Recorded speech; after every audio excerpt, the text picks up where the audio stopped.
A winner take for me to cut the ribbon. I'm a shark, take for me to gut the fishes. Cut you niggas off, I make the incision. Before they blow it at you, I make the decision. Realest nigga in it, I'm the definition. Cruising down the boulevard, knocking mint condition. Trying to be somebody who you isn't. Asking for it, I'ma grant you niggas wishes. Rooting for me, you can hear it from the benches. Let my niggas eat, and I'll do the dishes. Counting up the bread, get it right. Put some money on his hand, get it right. Before I make you niggas. What up, what up, what up, what up, what up, what up, what up, what up, what up? Huh? You now tuned into the 50-50 Felipe show, and I'm your host, Felipe. One time for that. Yo, welcome to the show. I would like for you to like, subscribe, share, comment, talk some slick shit. I'm going to talk some slick shit back. Repost. Do whatever you got to do to show a nigga you fuck with a nigga. And I'm going to pop off on your favorite hater because we all got haters, whether it's your mother, your father, your sister, your brother, your wife, your husband, your niece, your Muslim brother, your Muslim sister, your Christian brother, Christian sister. Somebody always hating that they don't need to be hating. They need to do just what you did to get whatever it is you got that they hating on you for. You dig? So I'm going to pop off for them. You just smash the like button or the subscribe button. I'd rather the subscribe button. Yeah, dig. That's how we do that there, though. What up, though? Shout out to the whole 50-50 family. Shout out to the whole Brooklyn, New York. Shout out to the whole Trenton, New Jersey. Shout out to the whole Camden, East Camden was good. Morris Avenue was good. Leaky Lawn, what up? My niggas. You heard? Shout out to Louisiana. Shout out to California. Shout out to Crisco boys, man. You already know. Listen.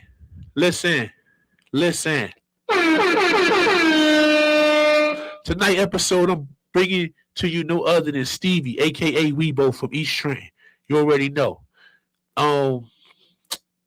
This sneaker right here, when I think of this sneaker right here, I'm going to show you why this sneaker right here was so important for me to bring out and what it means to me and how it represents, you know, me and Stevie's relationship. Just the Jordan 2 right here, if you don't know. Just the original retro Jordan 2 right here. You dig me? So, you know, we're going to get into that. We're going to get into that real quick and slick. You heard? We're going to get into that real quick and slick. So, boom. Let's get right into it. So, you already know we transitioned from Brooklyn, New York. Me, my mother, and my sisters transitioned from Brooklyn, New York to East Trenton, New Jersey. Yes, exactly. Dead smack out East Trenton, New Jersey. Yo, we smacked right. We landed dead smack in the hood, like boom. My mother thought she was doing something. Told myself she moving us out of New York. I don't know the fuck she thought. The niggas in Trenton was foul just like us. I don't know what the fuck she thought. Niggas just foul just like us. Shout out to the whole Trenton, New Jersey, though. Specifically East Trenton, though. Just tonight. So, yeah. So, along me living in Trenton, New Jersey, I'm trying to find my way out there, do what it is. I'm trying to find my way, get into whatever I'm getting into. I'm young. So, back then, you couldn't, like, when we transitioned to Jersey, you couldn't, like, get out of school that day or that month or that week. You had to transfer when the semester was over back then. You couldn't just do like you could do now, just grab your phone and be like, my son ain't coming to school tomorrow. I'm taking him to another school. And then you send some emails and some fax machines and shit like that. And it's done. It wasn't like that back then. You had to wait for a certain semester. So while some days I ain't go to school, I stayed back in Trenton. My mother done went to work in Brooklyn when my sisters done went to school. So I'm in Trenton by myself. So I'm trying to find my groove. I'm going to school, but I'm so excited about what this place has to offer. And I keep bumping into this tall, fly nigga older than me. Introduced himself to me. I had told him my name, yada, yada. We kept it moving, kept it pushing. Now, where I lived at out East Trenton on Clag Avenue, Stevie lived around the corner. I could see Stevie's house from my back window. I was a window kid because growing up in the projects, you played the window. That's just what it is. Whether you could come outside, whether you couldn't come outside. And a lot of times I couldn't come outside. it was just dangerous out there. It was too much going on out there. It was. If I go, I had to go with like one of my cousins or my sisters or my brother or my older sister or my dad or somebody had to watch me. But it was always people around. That's how it was back then. It was a community. It was like we all took care of each other. So that's what it was. So I keep seeing Stevie. I keep seeing him. And we talking, just small talk. Then one day he asked me where I was from. I said, I'm from Brooklyn. He said, word? I said, yeah, man, from Brooklyn. He said, yeah, I got some people out here from Brooklyn. You know, Headache? I said, nah. He said, what part you from? I told him. Days go by, I happen to see him again. And he said, I told my peoples, yada, yada, yada. He's from Marcy. You know Marcy? I said, yeah, my grandmother out there. Where you at? So days go by. Now I see Stevie with Headache, a.k.a. The Haven. And he says to him, they're going to do it right there from Brooklyn. And him and The Haven walk to me. We talking. And he said, where you from? I said, Crown Heights.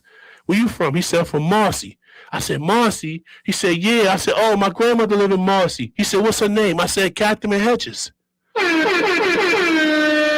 dig me? I said, Catherine Hedges. I said, she used to babysit me in Marcy. I grew up in Marcy for about 2-3 years. Then we transferred to Lafayette and what's the other street we lived on? Oh, and I lived on Hancock. I lived on Hancock, and then we lived on Lafayette and Bedford-Stuyvesant, Brooklyn, New York. I lived on Hancock with my father, but that's still Bedford-Stuyvesant, not too far from Marcy. That he will be more familiar with when I speak that lingo to The Haven. He understands, so he knows that's his hood. So he's like, "You what you doing out here?" I'm like, "I'm out here with my moms and my sisters and shit like that." He's like, "Oh, word." So we talking real quick, and then we went our separate ways. Every time I would see him, he would speak. You know what I mean? He'd be like, "Yo, New York." And I call him, "What up, New York?" You dig me? That just was our relationship as I seen him, and always seeing The Haven and Stevie, aka Weebo, together. So Weebo had made that connection back then in 1989, 88. Back then, he had introduced me to The Haven and all that on that Brooklyn shit. You dig me? When The Haven and Hove was down Trenton getting money. We all know the story. You dig me? I ain't here for that. I'm here to big up my big brother Stevie Weebo. You heard? Moving on along. You feel me? So time's going by. I mean, I'm trying to find my way. So I'm getting a little familiar with what I really want to do with myself. And I think I want to get some money at this time.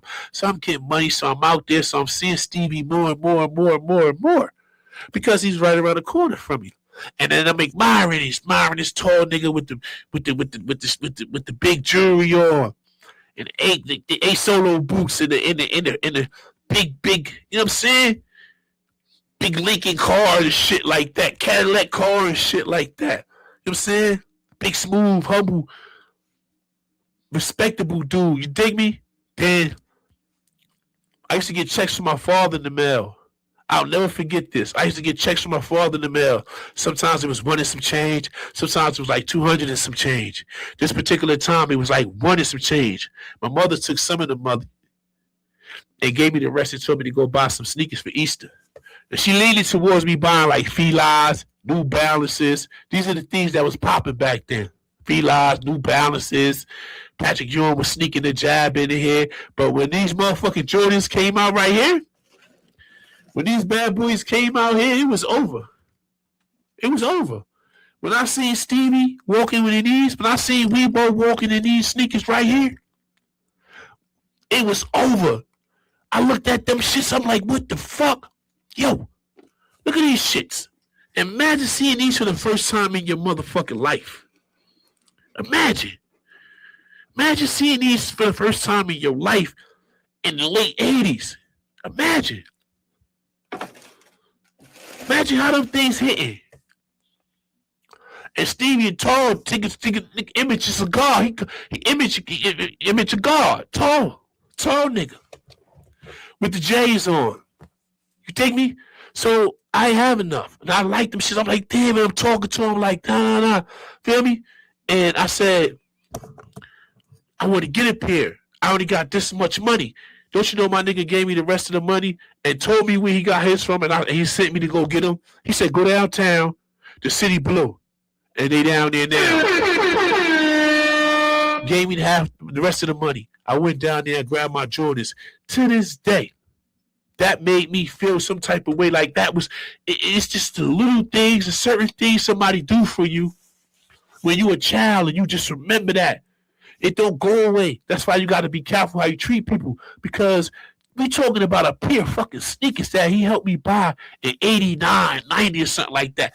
Jordans wasn't like they was now, where you could just get up in the morning, oh, let me go online and cop some J's. They weren't like that back then. You had to wait. You had to wait till they got released, and they wasn't even released like every 6 months. New J's coming out, J's. So right now they in Jordan 68. It wasn't all of that back then. It was like the Jordan 1s came out. Then you had to wait till like they weren't coming back out to like the school semester. So you had to wait like a year and some change probably. Then the 2s came out. Then you still had to wait like a year and some change. Then the 3s, you still had to wait. Like, so you was buying the Jordans, you probably would buy, you was buying those, and then you would buy the ones with different colors, because you couldn't like get another pair. Like, they wasn't dropping like that. So you would get these, and then you would get maybe the black ones if they had the black ones. And then maybe and we wasn't even like going backwards then. When the 2s was out, it wasn't like going back to the ones. Like how right now I'm going to wear those 2s in 2026. I wouldn't have wore those 2s in 1993, but they still was hard in 93. You dig me? You had to be like that special kind of nigga to pull them J's out. And if you did, you still got it off, because those was the J's. But we was always up on the new ones when they was dropping. Every time they dropped. So imagine a nigga coming through, you young. You ain't got the money to pay for no Jordans. You want the Jordans, and a nigga on the block, kingpin nigga, drop you some money, help you get them J's. You look up to that type shit. That shit grown. That shit grown, man. And then you know how to implicate shit like that in your hood. You know what I mean? Because I started doing that. I started helping out the younger ones. And I come from that. You dig me? I come from that. I come from the big boys helping the little niggas out in the hood. You feel me? I come from Brooklyn. Biggie had Little C's. Jay-Z had Memphis Bleak. And my nigga Stevie had me. And that's what it was back then. That was the era of life, you know what I'm saying? Jay-Z had Memphis Bleak. Biggie Smalls had Little C's, and Stevie had me. You dig me? So that's what it was. And this was the position you knew you would play as a youngin'. You weren't trying to be a bit above your bridges and too grown and all that. You fell right in line because you knew that was the way it worked. And then you would want to implicate that too, and you would want to go grab you a little young boy and try and guide him and teach him right. And I did that. I know who my young boy was in the town out there in Trenton. You feel me? But that's neither here nor there. But you know what I mean? You always know you want to grab you a youngin' and you teach a youngin' and teach them the right ropes, especially if you find out they into this shit that you into. You know what I'm saying? And it go like that. So that was I see Stevie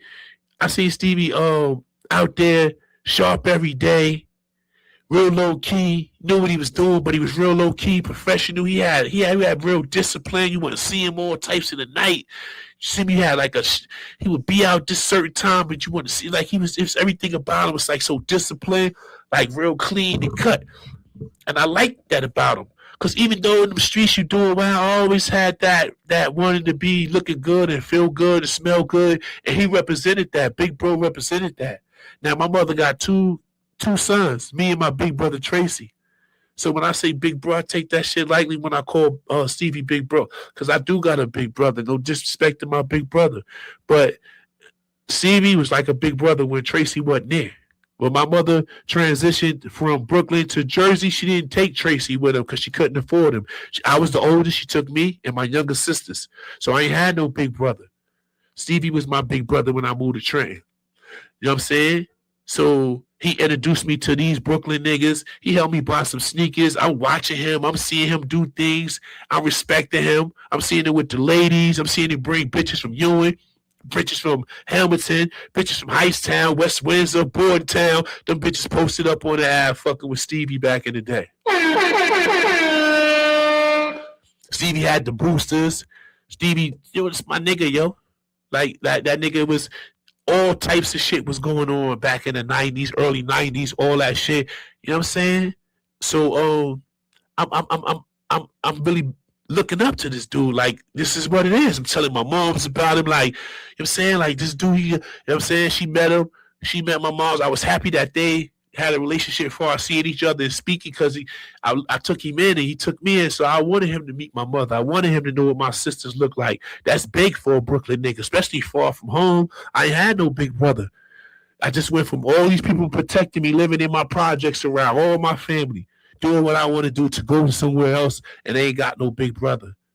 You had to have a big brother in Brooklyn. Brooklyn is rough. I sense Trenton would be that way. That's why I looked for a big brother. I just had to have that. I had to have that, and Stevie was that for me. You dig me? What he also did to me by introducing me to East Trenton in so many ways was when he used to pick me to play on the basketball team with him and all the legends from East Trenton. It was the I-5 was Weebo, which is Stevie, Mata, Chemo, Fleetwood, and me. Stevie used to call me Pippin. My long arms, I was a skinny nigga. I resembled Scottie Pippen. Dumbass, long nose, long legs, long arms. I was linky like him. You know what I'm saying? So he used to always call me Pippen, Scottie Pippen, which was Michael Jordan protege on the court. You dig? So I was his protege on the court. So he would always pick me. I'm talking about like any hood games. He'd send niggas around the corner.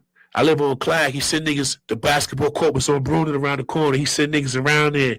Yo, go get Pippen. Tell Pippen, come around here. I come around there and ball with him. He send the fiends around there. Yo, Stevie said, come around here. He ride down. He sent niggas to get waters in. Before they go get the water, he go get us some water and stop around the corner and tell Pippen, come on. And I jump in the car with Dom. We got to play niggas down the light out East Trenton. We got to play niggas coming from out here. Boom, we got to go down West Trenton. They on my ass. Like, stop being shy. Be this. We need you to do this. You should have dunked it. You should have slapped the board and fuck these niggas. This how Stevie, this how Chemo, this how Mata, this how Fleetwood raising me on that basketball court. Like, fuck these niggas. And I knew them niggas was about there because I grew up. I'm around them. So I know they about everything they saying they about. You dig me? So Stevie don't know, like, that was the platform right there where he introduced me to the whole East Trenton. Like, he up next. He up next because, and I ain't talking about on the court. I'm talking about on the streets because we talking about East Trenton in the 90s. It's packed. If you anywhere in the hood, anywhere in the hood was packed in the 90s outside. Outside was outside. So it wasn't just East Trenton. It wasn't just New York. It was Detroit. It was Michigan. It was Buffalo. It was Ohio. Anywhere, everybody was outside. You dig me? So we talking about 1990, 91 now. We don't skip that now. I'm out there. I'm out there. Now me and Stevie doing big things. You know what I mean? So we gonna keep that there, but I'm out there now. So now it's 92, 93. I'm balling with these niggas. I'm all on the court doing what I do. You dig me? You know what I'm saying? He picking me. You know what I'm saying? He's showing the world, like, look, he building up my heart. He building up my self-esteem because I'm balling with these niggas older than me. And I'm balling against these other niggas. These other niggas is nice. Trenton got a lot of skills. That's one thing I can tell you. Trenton, New Jersey has a lot of talent. Trenton, New Jersey has a lot of talent. That's a fact. So that was one of the highlights for me as a child coming off the porch. So I want to thank Stevie for that. For pushing me out there to East Trenton. Like, this my little brother right here. Y'all know I fuck with him because I pick him all the time over all you niggas. He run with me. Y'all see I'm always talking to him. I'm with him. I help him out with stuff. That's big bro. That's big bro. I seen big bro get into some trouble illegally. I seen him get up out of it illegally. You know what I'm saying? I seen him get up out of it. I seen him go do his time. I seen him come home. And he looked back. He been on some positive shit then. Like, I seen it. Like, I seen him turn himself in. Before he turned in, he walked around the corner and get on Clag Avenue with the Sherlin. With a Meek. And he said, Pippin, just give me such and such for this. He said, I'm about to turn in. I said, well, he said, yeah, I'm about to turn in. And next week, just give me a couple dollars for this. You can have it or you can hold it. It's up to you. But you're the only one out here right now doing something with yourself that could give me a couple dollars for it. And that could fit it. Not like nobody was getting money. That's not what I'm saying. I'm saying Stevie, a tall, fly nigga, images of God. And I'm like that too. So he felt like, look, nigga, boom. This could fit you and you could afford it. That's how it was. That's what it was. On the corner of Clag Avenue, we had that conversation. He was turning in. I said, damn. He said, yeah, I just pulled it out the refrigerator or the freezer. I said, what? He said, yeah, you supposed to keep the fur in the freezer or the refrigerator. One of the two. I never knew that. He was one of the first one to introduce me to that style too. Then one time I bought a white fur, pearl white fur. Like a quarter length joint. I'm running around on bikes with it, chasing sales. Yeah, we talking about the 90s. Yeah, what's my Stevie pulled me to the side. He said, Pippin, bitch, that coat sharp as hell. You ain't supposed to wear that every day. You out here hustling and everything, and take that off. But you wear that when you go out. He gave me style. Feel me? Showed me. You know what I mean? He talked to me when I was wilding. You feel me? He pulled me to the side like, yo, get this money. What you doing? Stop doing that. Stop doing this. You know what I mean? He talked to my mom when I got locked up about bailing me out like he was concerned, man. And I always fuck with Stevie, man. To this day, man, that's my big brother, man. If you know, you know. You dig me? I just want to give my props and give my big brother Stevie his flowers, man.